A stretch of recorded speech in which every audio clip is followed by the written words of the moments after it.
Meşhur Truva Savaşı'na katılmamak için türlü numaralar çeviren fakat savaştan kaçamayan ve sonra da Truva atı fikrini ortaya atan Yunan mitolojisindeki İthaka kralı Odysseus'un hikayesi beyaz perdede. Kralın serüvenleri 5 ana bölümle Yunan ozanı Homeros'un aynı adlı destanında anlatılmıştır.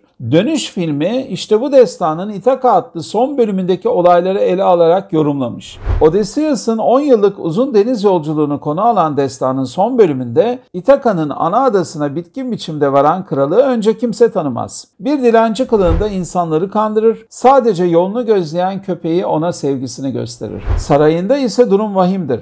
Karısı Penelope ile evlenmek isteyen güçlü ve nüfuzlu adamlar çoğalmıştır. Bazıları son derece tehlikeli bu adamlar adayı ve sarayı kuşatmış, yiyecek kaynaklarını tüketmektedirler. Tek oğlu Telemachus da tehditlere maruz kalmaktadır.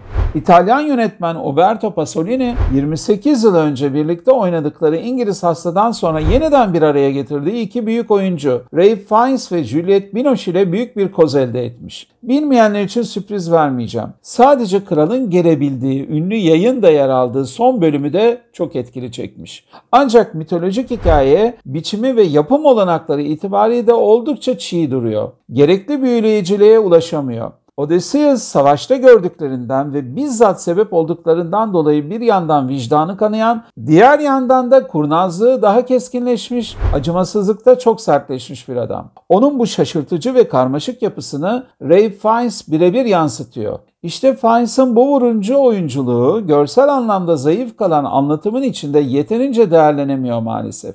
Yine de masumların ve sivillerin katledildiği savaşın bir adamın ruhunu nasıl ele geçirip kararttığını iyi yansıtan bir film Dönüş.